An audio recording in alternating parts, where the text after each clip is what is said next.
बिस्मिल्लाहिर्रहमानिर्रहीम। अस्सलाम वालेकुम स्टूडेंट्स, ये है आपका अपना YouTube channel learn with spirit with Bushra Baloch और आज हमने स्टार्ट किया है class 9 chemistry chapter number 5 physical states of matter. इसमें हमारे पास बुक में मेजर कॉन्सेप्ट्स दे दिए गए हैं, यानी हमें इस चैप्टर में लाजमी जो चीज़ें पढ़नी होगी वो क्या होंगी।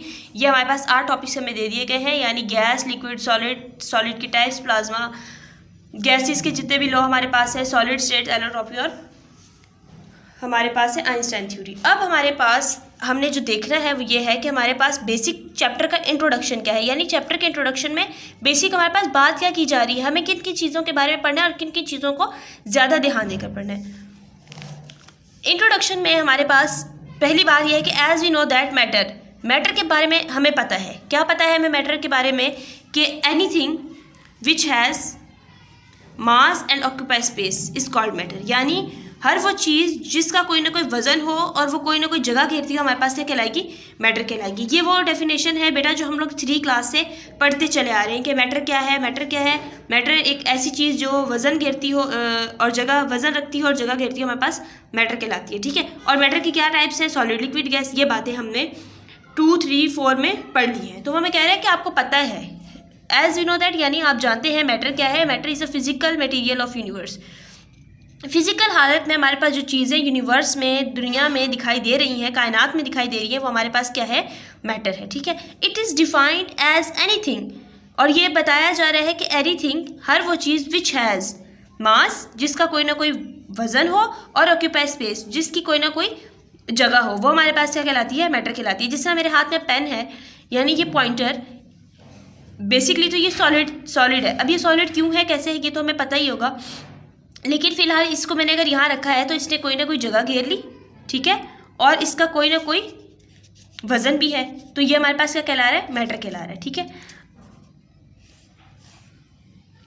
States of matter differ in some observable properties. States हमारे पास जो मैटर की स्टेट्स है, मैटर की हमारे पास क्या स्टेट्स है, 3 स्टेट्स है, सॉलिड, लिक्विड और गैस फिलहाल। ठीक है, in some observable properties a gas. सबसे पहले इन्होंने गैस की बात की है कि a gas has no fix volume. हमारे पास गैस का कोई फिक्स वॉल्यूम है ही नहीं, और शेप, और ना ही उसकी कोई शेप है, यानी हमारे पास गैस बेसिकली तो स्टेट्स ऑफ मैटर में आता है, लेकिन उसकी हमारे पास ना कोई वॉल्यूम है और ना ही उसका कोई शेप है। It can easily be compressed and expanded, यानी कि गैस हमारे पास कॉम्प्रेस भी ईजिली हो जाती है और एक्सपेंड भी ईजिली हो जाती है। अब मेरे पास अगर फॉर एग्जांपल कि मेरे पास पॉइंटर है, मैं इसको अगर प्रेस कर रही हूँ तो ये कॉम्प्रेस नहीं हो रहा है, ना ये टूट रहा है इतनी आसानी से, मतलब मैं ऊपर से दबा रही हूँ। जिस तरह फॉर्म होता है हमारे पास स्पंज, हम उसको प्रेस करते हैं तो क्या हो जाता है, स्क्वेज हो जाता है, सिकुड़ जाता है। तो इस तरह से हमारे पास जो गैस है हम उसको ईजिली कॉम्प्रेस भी कर सकते हैं और एक्सपेंड भी कर सकते हैं। A liquid state has no fix shape.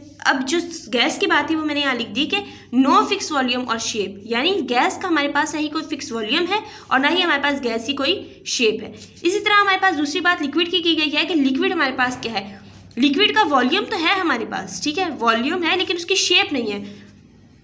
Liquid हमें किस तरह मिल जाएगा, लीटर, dm³, इस तरह हमारे पास लिक्विड का वॉल्यूम है, लेकिन हमारे पास उसकी कोई शेप नहीं है। यानी हमारे पास अगर एक गिलास पानी था, हमने पानी को अगर गिलास में डाला तो उसे गिलास की शेप ले ली, हमने जग में डाला तो जग की शेप, यानी पानी का कोई, लिक्विड का हमारे पास कोई अपना शेप नहीं होता।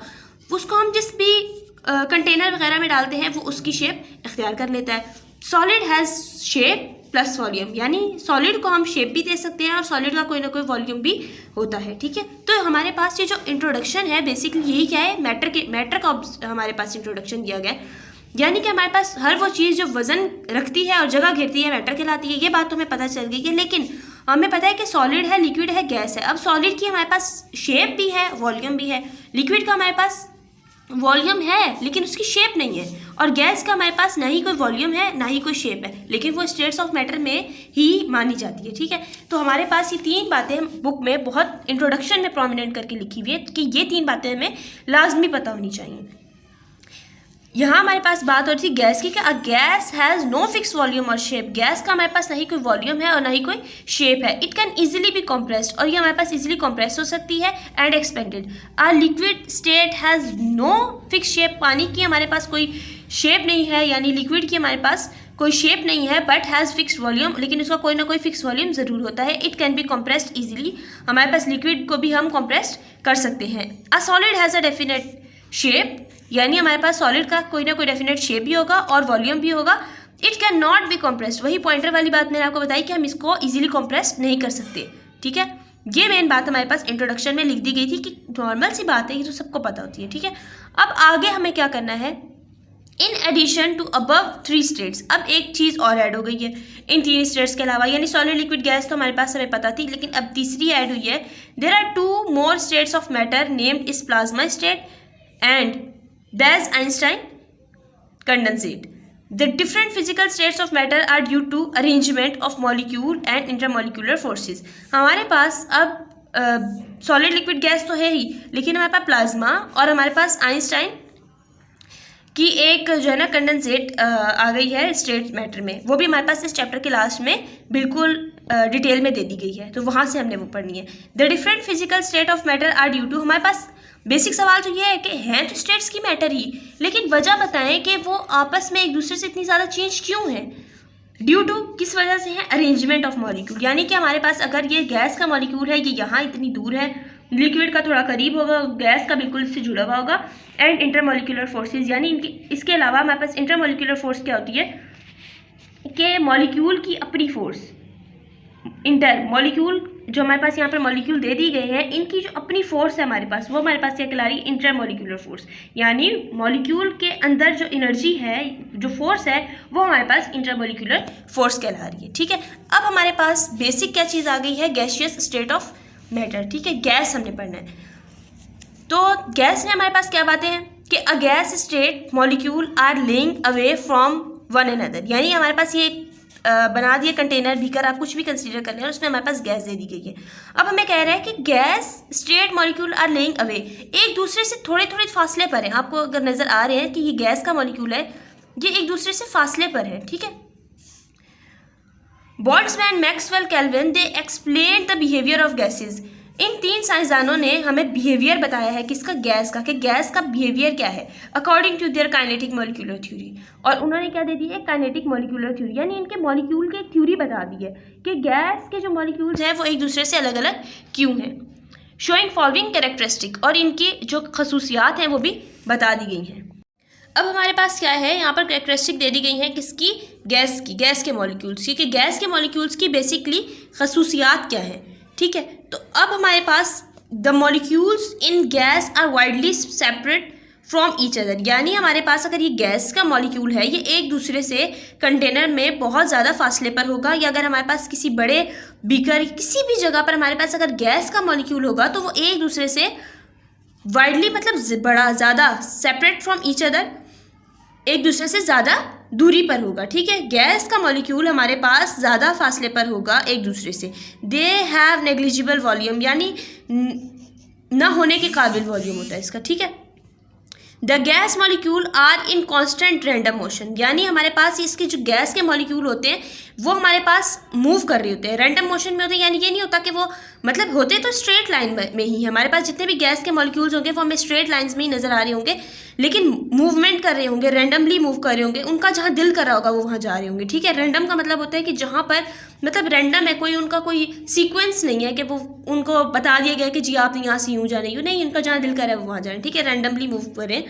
The gas molecule move in a straight line until they collide with each other, यानी कि अगर हमारे पास गैस का मॉलिक्यूल है, ये मूव कर रहा है, लेकिन अगर हमारे पास ये बीकर से टकराएगा नहीं जब तक, ठीक है, स्ट्रेट मूव कर रहा है, लेकिन जैसे ही इसे बीकर से टकराना है, यानी वॉल, कंटेनर से, किसी भी चीज़ से, तो ये क्या होगा, जाहिर है जब ये इधर से टकराएगा तो ये ज़रूरी तो नहीं वापस इधर ही आएगा, नीचे चला जाएगा, ऊपर कहीं भी इसकी मूवमेंट हो जाएगी, ठीक है।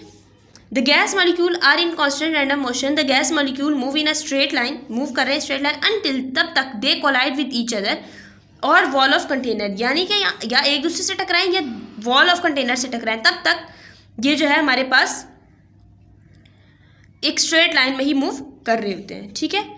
और on collision molecule do not loss energy because their collision is perfectly elastic, यानी कि ऐसा नहीं है कि हमारे पास अगर मॉलिक्यूल से टकराया है या वॉल कंटेनर से टकराया है तो उसके मॉलिक्यूल की यानी इंटरमॉलिक्यूलर जो उसकी फोर्स है या एनर्जी है वो कम हो जाएगी, ऐसा कुछ भी नहीं होता, उनकी एनर्जी बिल्कुल सेम ही रहती है जितनी के पहले थी, ठीक है।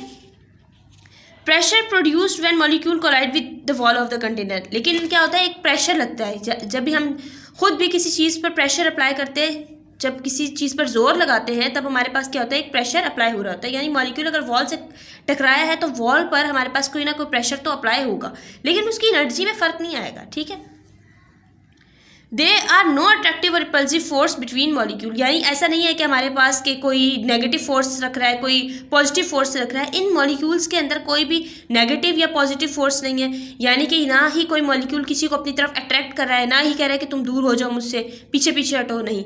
ना किसी को ये कह रहा है कि तुम मेरी तरफ आओ, ना किसी को ये कह रहा है कि तुम दूर हटो।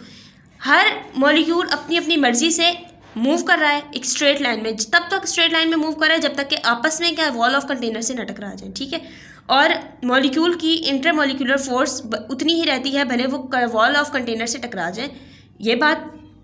और हमारे पास लास्ट पॉइंट है कि ना ही किसी मॉलिक्यूल की कोई जो है रिपल्सिव फोर्स है, ना अट्रैक्टिव फोर्स है। यानी ये मॉलिक्यूल के अंदर कोई भी सलाहियत नहीं है कि वो इस मॉलिक्यूल को कहे कि तुम मेरे पास आ जाओ, ये सो कहे कि तुम मुझसे दूर चले जाओ। तो हमारे पास यही प्रॉपर्टीज़ हैं किसकी, गैस की, कि the molecule has a widely separate from each other, एक दूसरे से ज़्यादातर दूर होते हैं। निग्लिजिबल वॉल्यूम है, कोई इनका जो वॉल्यूम है वो बस नज़रअंदाज करने के काबिल है। गैस के जो मॉलिक्यूल हैं वो अपनी मर्ज़ी से मूव कर रहे हैं, एक स्ट्रेट लाइन में मूव करते हैं तब तक कि ये वॉल कंटेनर से ना टकरा जाए। और इसके अलावा इनकी जो एनर्जी है वो एक इलास्टिक है, यानी कोई मतलब उनकी एनर्जी पे कोई फ़र्क नहीं पड़ता।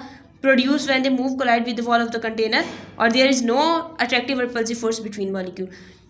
बेटा मैं इतना आप लोगों को बार बार एक पॉइंट बार बार इसलिए बता रही हूँ कि मतलब अगर आपने याद नहीं भी किया होगा ना, गैसेस, स्ट्रेट और प्रॉपर्टीज़ या करैक्टरिस्टिक पूछ ली जाएंगी पेपर में, तो आपके जहन में जो लेक्चर रिपीट हो रहा होगा आप उसको अपनी ओन वर्डिंग में भी जुमले बना के लिख लेंगे। ठीक है, तो ये इतना मतलब डिटेल में बताने का मकसद सिर्फ यही है कि आप लोगों को बैठ के रटे ना लगाने पड़े, आपने जो पढ़ा हो आपको अच्छे से आता हो। अब हमारे पास जो प्रॉपर्टीज़ हो जाएंगी गैस की, तो कैरेक्टरिस्टिक थी ना, खसूसियात क्या हैं। Explain the behaviour of gases such as diffusion, effusion, pressure, compressibility, mobility, density which are defined below. यानी काइनेटिक मॉलिक्यूलर थ्योरी हमारे पास ये एक्सप्लेन कर रही है कि गैस का बिहेवियर क्या है, उसकी डिफ्यूजन, इफ्यूजन, हमारे पास प्रेशर, कंप्रेसिबिलिटी, मोबिलिटी, डेंसिटी, और ये सारी चीज़ें हमारे पास डिफाइन कर दी गई हैं। अब डिफ्यूजन हमारे पास क्या है, the diffusion is defined as a spontaneous mixing of a. Diffusion में हम ये कहेंगे कि डिफ्यूजन एक ऐसा प्रोसेस है जिसमें हमारे पास जो गैस के मॉलिक्यूल्स हैं वो हायर कंसनट्रेशन से लोअर कंसनट्रेशन में चले जाएंगे। यानी जहाँ पर वो बिल्कुल एक तंग जगह में बंद थे किसी जगह में, लेकिन हम क्या हुआ, जैसे हमने उनको कंप्रेस किया या हमने उनको फैलाया तो वो क्या हुआ, हायर स्पेस में चलेगा। ठीक है, हम कह सकते हैं कि डिफ्यूजन एक ऐसा प्रोसेस है जिसमें हमारे पास जो गैस के मॉलिक्यूल्स होते हैं डिफ्यूज़ हो जाते हैं। Rate of diffusion depend upon the molecular mass of a gas. Molecule की मास पे डिपेंड करेगा gas lighter gas is diffuse rapidly than the heavier gas. यानी हमारे पास कोई लाइट गैस होगी ना, वो जल्दी डिफ्यूज़ हो जाएगी, यानी जल्दी फैल जाएगी, rapidly than heavier gas. H2 diffuse 4 time than O2। अब हमारे पास यहाँ पर एक एग्जाम्पल दे दी गई है बुक में डिफ्यूजन को इजीली समझने के लिए। यही कि diffusion is movement of particle from an area of higher concentration to a lower concentration. वही बात कि हमारे पास डिफ्यूजन एक ऐसी पार्टिकल्स की कैसी मूवमेंट है जहाँ पर हमारे पास हायर कंसंट्रेशन से गैस के मॉलिक्यूल्स क्या हो जाएंगे, लोअर कंसंट्रेशन में चल जाएंगे। The rate of this movement depend upon the temperature. अब डिपेंड करेगा टेम्परेचर पर कि टेम्परेचर क्या है, viscosity of the medium and the size of a mass of a particle. यानी पार्टिकल्स का मास, साइज, विस्कोसिटी, टेम्परेचर, ये सब चीज़ें मद्देनजर रखते हुए ही हमारे पास गैस के मॉलिक्यूल क्या होंगे, डिफ्यूज हो जाएंगे। Diffusion result in the gradual mixing of material and eventually it forms a homogeneous mixture. ये एक जैसा मिक्सचर होता है। अब देखिए एग्जांपल आप देखेंगे आपको समझ आ जाएगी कि यू कैन स्मेल परफ्यूम। आपने परफ्यूम को स्मेल किया because it diffuse into the air and make it way into your nose. ठीक है, स्मोक डिफ्यूज इनटू एयर, यानी धुआं हमारे पास क्या हो जाता है, डिफ्यूज हो जाता है, फैल जाता है, कहाँ पर, एयर में, हवा में। ठीक है, इसी तरह हमारे पास जो परफ्यूम की स्मेल होती है वो क्या होती है, हवा में जो है चली जाती है, फिर हमारे नोज तक वो खुशबू पहुंच रही होती है। फ्लावर स्मेल, फूल की खुशबू, गार्बेज स्टिंक ऑन बॉडी ऑडोर, यानी कि गार्बेज, कचरा वगैरह, और बॉडी ऑर्डर, पसीना वगैरह, इस तरह की जितनी भी स्मेल्स होती हैं, तो ये हमारे पास क्या कहलाएंगे, डिफ्यूजन। ठीक है, तो हम यहाँ पर इजीली जो डिफ्यूजन की एक डेफिनेशन लिखेंगे अपने पास, वो यही लिखेंगे कि डिफ्यूजन एक ऐसा प्रोसेस है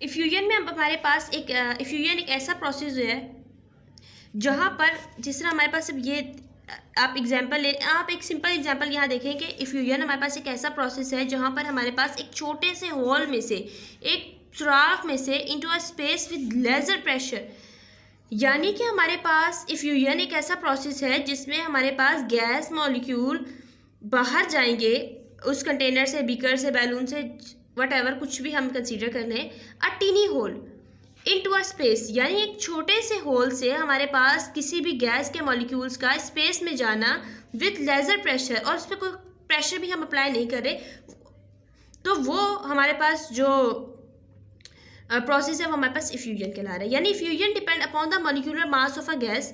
इफ्यूजन एक तो हमारे पास गैस का जो मास है वो डिपेंड करेगा कि कितना है। लाइटर गैस इफ्यूज रैपिडली, यानी कि लाइटर गैस हमारे पास है वो जल्दी रैपिडली मतलब जल्दी से हमारे पास इफ्यूज हो जाएगी। देन हैवियर गैस एक हैवियर गैस है। For process of effusion the diameter of hole must be smaller than the molecule remain free path. For example leakage of air through tyre pin hole, यानी कि हमारे पास air में एक छोटे से whole से, टायर में से, यानी हमारे पास बाइक का टायर कंसीडर कर लें आप, उसमें जिस तरह पंक्चर हो जाता है, आप कहते हैं ना कि हमारी जो टायर है वो पंक्चर हो गई है, यानी इसमें एक होल हुआ है जिससे हमारे पास गैस सारी बाहर आ गई, तो वो जो हमारे पास प्रोसेस है वो हमारे पास प्रोसेस इफ्यूजन का कहला रहा है। या हमारे पास leakage of helium through a gas balloon, हमारे पास एक हीलियम गैस ही गैस मॉलिक्यूल के अंदर, बैलून के अंदर, और वो क्या हुई, हमारे पास हमने उसमें टक होल हुआ और वो सारी बाहर चली गई, तो वो जो प्रोसेस हुआ हमारे पास वो क्या कहला रहा है, इफ्यूजन का। ठीक है, तो हमारे पास ये इफ्यूजन कहलाएगा कि हमारे पास इफ्यूजन एक ऐसा प्रोसेस है जहाँ पर जो हमारे पास स्मॉलर गैस है वो जल्दी से रैपिडली हवा में चली जाएगी देन हैवियर गैस। ठीक है, और दूसरी बात हमारे पास ये है कि एक छोटे से होल से हमारे पास गैस के मॉलिक्यूल्स का बाहर जाना हमारे पास इफ्यूजन कहलाएगा। दो एग्जांपल्स दे दी गई हैं हमारे पास, टायर का पंक्चर होना और गैस बैलून का लीकेज होना, तो ये दो चीज़ें हमारे पास इफ्यूजन कहलाएंगी। नेक्स्ट बहुत बहुत बहुत बहुत ही इंपॉर्टेंट चीज़ है प्रेशर। हमें पता होना चाहिए कि प्रेशर क्या है, उसकी यूनिट्स क्या हैं, उसकी सिस्टम इंटरनेशनल यूनिट क्या है, तो ये चीज़ बहुत ज़्यादा ज़रूरी होगी। प्रेशर हमारे पास क्या है, दबाव। ठीक है, प्रेशर का उर्दू में मतलब हमारे पास क्या है, दबाव।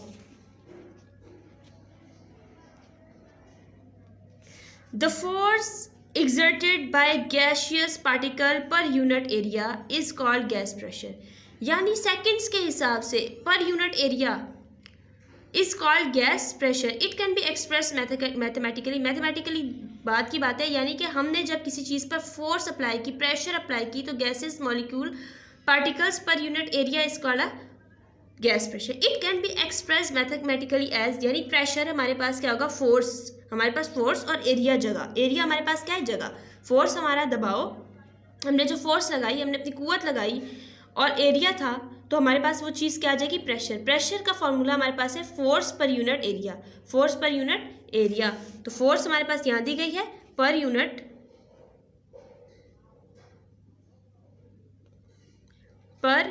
एरिया। ठीक है, is called gas pressure. It can be express mathematically as, यानी प्रेशर की जो हमारे पास बात होगी तो हमें पता होगा कि हमने इस पर फोर्स अप्लाई की, एरिया हमारे पास जगह था, तो हमारे पास क्या बन गया, प्रेशर। और pressure is equals to force upon area, यानी newton metre per square. Force की जो हमारे पास यूनिट है न्यूटन, और एरिया की हमारे पास क्या है, मीटर, तो हमारे पास फोर्स की जो हमारे पास फॉर्मूले की यूनिट बनेगी न्यूटन मीटर स्क्वायर। तो हम इसे अपने पास कॉपी में अपने शॉर्ट नोट्स में नोट कर लेते हैं।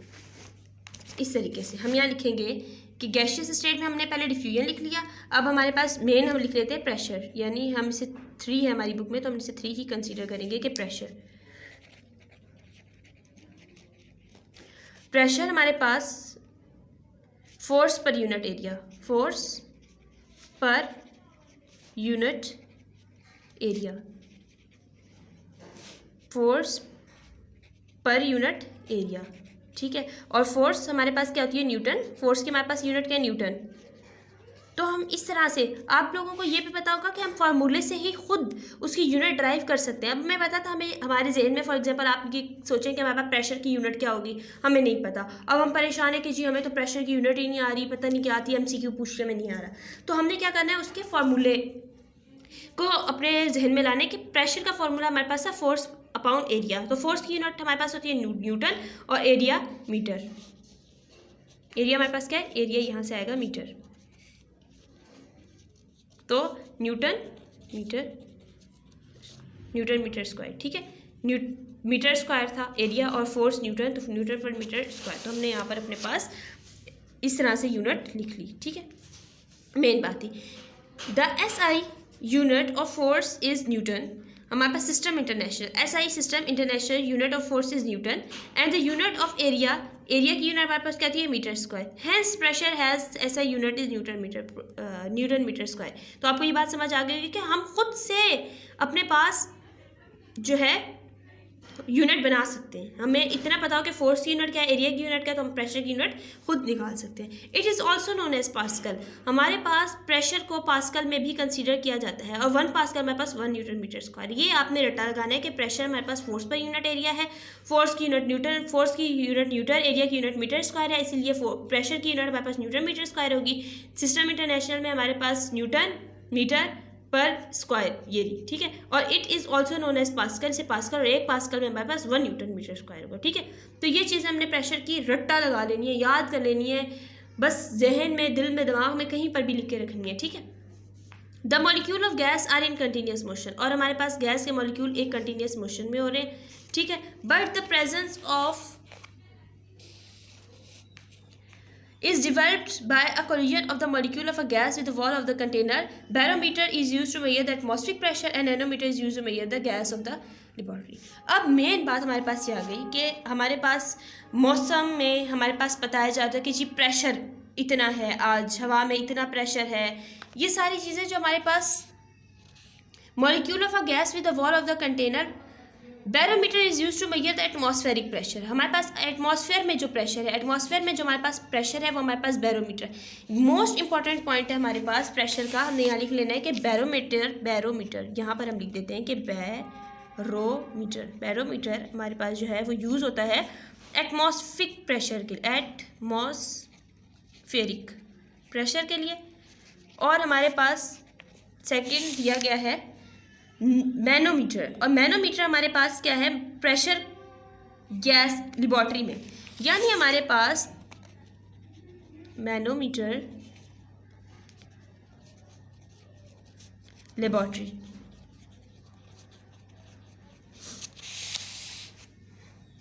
दो इंपॉर्टेंट पॉइंट्स ये हो गए। अब हमारे पास प्रेशर के बारे में जो बिल्कुल घंटी बजा दी गई है कि जी ये डिड यू नो, आपको पता है कि pressure exert by the atmosphere at the sea level is called atmospheric pressure. यानी सी लेवल पर हमारे पास या हमारे पास हवा में जो भी प्रेशर, एटमॉस्फेयर में प्रेशर है वो हमारे पास क्या एटमॉस्फेरिक प्रेशर कहलाता है। और it is defined as a pressure exerted by a mercury of 760 mm mercury और सी कॉलम, ठीक है, mm of high at a sea level.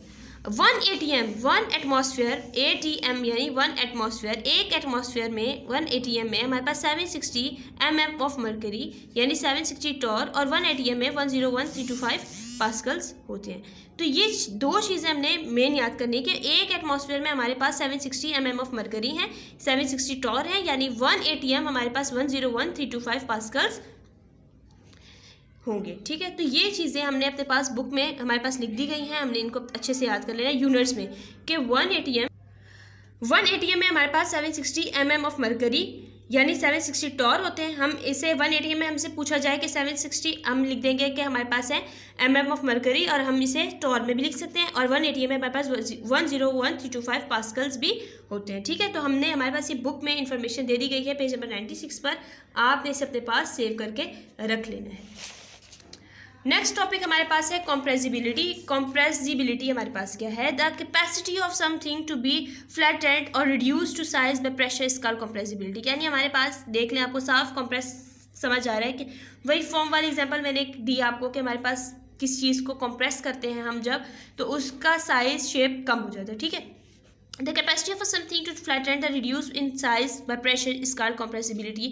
The gas are high compressible due to large space between their molecule.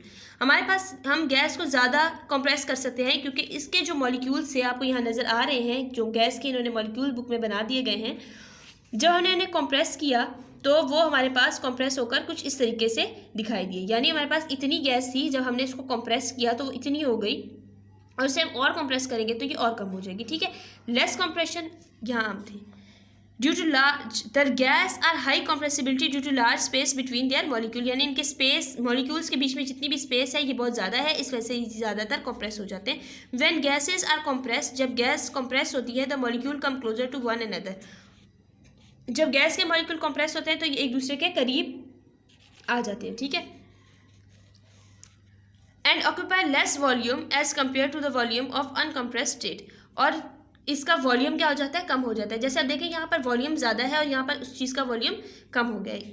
अब हमें इतना पता चल गया है कि हमारे पास कंप्रेसिबिलिटी क्या होती है, किसी भी चीज़ को कंप्रेस करना। और गैस को कंप्रेस इसलिए हम कर सकते हैं बआसानी क्योंकि उनके जो हमारे पास मॉलिक्यूल्स हैं वो बहुत ज़्यादा दूर दूर होते हैं, अपनी जगह से एक दूसरे से ज़्यादा दूरी पर होते हैं। लेकिन जब हम उसे कंप्रेस करते हैं तो हमारे पास एक दूसरे से करीब हो जाते हैं, जिसकी वजह से हमारे पास जो वॉल्यूम है वो कम मिल जाता है। तो ये हमारे पास कंप्रेसिबिलिटी थी गैस की। मोबिलिटी, तो the ability to move freely is known as mobility. As the gas molecule are in continuous motion, हमारे पास मैंने कहा कि मोशन करें, मूव करें, वो कभी स्ट्रेट लाइन में कभी रैंडम मोशन में, they can move fast due to high kinetic energy. अब मैंने आपको कहा कि अंदर उनके अंदर क्या थी? Molecular force. हर मॉलिक्यूल के अंदर एक अपनी इंटरमॉलिक्यूलर फोर्स है और काइनेटिक एनर्जी उनके अंदर सेव है, ठीक है। तो the ability to move freely is known as mobility. As the gas molecule are in continuous motion they can move fast. वो क्या होंगे? मूव फास्ट कर रहे हैं, यानी तेज़ी से हरकत कर रहे हैं due to high kinetic energy, क्योंकि उनके अंदर जो इंटरमॉलिक्यूलर फोर्स है, उनके अंदर जो काइनेटिक एनर्जी है वो क्या है? ज़्यादा है। The molecules can freely in the empty space, यानी कि हमारे पास गैस के मॉलिक्यूल्स की ये खासियत है, सलाहियत है कि वो फ्रीली मूव करते हैं एक खाली जगह पर, ठीक है। The mobility is responsible to produce a homogeneous mixture of gas. एक होमोजीनियस, ठीक है। होमो का मतलब होता है एक, होमो का मतलब हमारे पास क्या है? एक, ठीक है। और हेट्रो का मतलब होता है अलग अलग, ठीक है। तो एक जैसा मिक्सचर गैसेस का हमारे पास क्या होता है? बनता है। तो मोबिलिटी का हमें पता चल गया कि मोबिलिटी एक ऐसी खासियत है कि जिसमें हमारे पास क्या है? गैस के मॉलिक्यूल फ्रीली मूव कर रहे हैं ड्यू टू, किस वजह से? क्योंकि उनके अंदर काइनेटिक एनर्जी ज़्यादा है, उनके अंदर इंटरमॉलिक्यूलर फोर्स ज़्यादा है, जस्ट इसलिए। Density, the density is degree of compactness और क्लोजनेस ऑफ अ मॉलिक्यूल। अब डेंसिटी हमारे पास क्या है? यहाँ देखें, आपको समझ आ रही होगा। वार्म एयर मॉलिक्यूल, यानी हमारे पास डेंसिटी ऑफ गैस ही है, ठीक है, और cold air gas molecule. Warm air molecule में हमारे पास आप देख रहे हैं, और गैस कोल्ड में देख रहे हैं कि किस तरीके से मॉलिक्यूल एक दूसरे के करीब आ चुके हैं। The density is degree of compactness और closeness of a gas of a molecule. Gas have low density because of light mass and more volume, ठीक है। क्योंकि मास नहीं होता, वॉल्यूम नहीं होता, तो इस वजह से उसकी जो डेंसिटी है वो कम होती है। Occupied by a gas molecule, gas density is expressed in gram per DM cube. यानी अगर हमारे पास गैस की कोई डेंसिटी का कोई यूनिट वगैरह होगा तो हमारे पास डीएम क्यूब में होगा। Gas has less density than liquid, हमारे पास गैस की डेंसिटी कम होती है। क्यों कम होती है? क्योंकि हमारे पास उसके जो मॉलिक्यूल्स हैं वही इतनी दूरी पर हैं। जब किसी चीज़ के मॉलिक्यूल ही इतने दूर होंगे तो वो खाक डेंसिटी रखेगा। तो गैस की जो डेंसिटी है वो हमारे पास बहुत ज़्यादा कम है। The density of a gas can be increase by cooling, और जब हम गैस को ठंडा करेंगे तो उसकी हमारे पास क्या होगी? डेंसिटी बढ़ जाएगी, ठीक है। Warm air molecule, warm airs यानी हमारे पास गर्म मॉलिक्यूल जो होते हैं गैस में, गैसेस में हमारे पास जब गर्म मॉलिक्यूल्स होते हैं वो इतनी दूरी पर होते हैं। लेकिन अगर हम वही जो मॉलिक्यूल्स हैं उन्हें ठंडा करेंगे तो वो हमारे पास क्या हो जाएंगे? एक बहुत ज़्यादा करीब आ जाएंगे। तो the density is the degree of compactness और closeness of a molecule. Gases have low density because of high mass and more volume occupied by a gas molecule. Gas density is expressed in gram per DM cube. Gas are less denser than liquid. The density of gas can be increase by cooling. ठीक है, अब हमारे पास यहाँ पर एक column दे दिया गया है, पेज नंबर 98 पर आप देख रहे हैं कि गैस हमारे पास दे दी है ऑक्सीजन की, chlorine, carbon dioxide, hydrogen, nitrogen, helium की, और साथ में उसके केमिकल फार्मूलाज लिख दिए गए। तो यहाँ बता दी गई कि डेंसिटी क्या है, ऑक्सीजन के मॉलिक्यूल की डेंसिटी क्या है, क्लोरीन की क्या है, कार्बन की क्या है, हाइड्रोजन की, नाइट्रोजन की, हीलियम की। तो हमारे पास यहाँ अगर देखा जाए तो सबसे कम हमारे पास अगर किसी मॉलिक्यूल की डेंसिटी है तो वो 0.088 है। ठीक है, तो हमारे पास अगर देखा जाए तो हाइड्रोजन के गैस की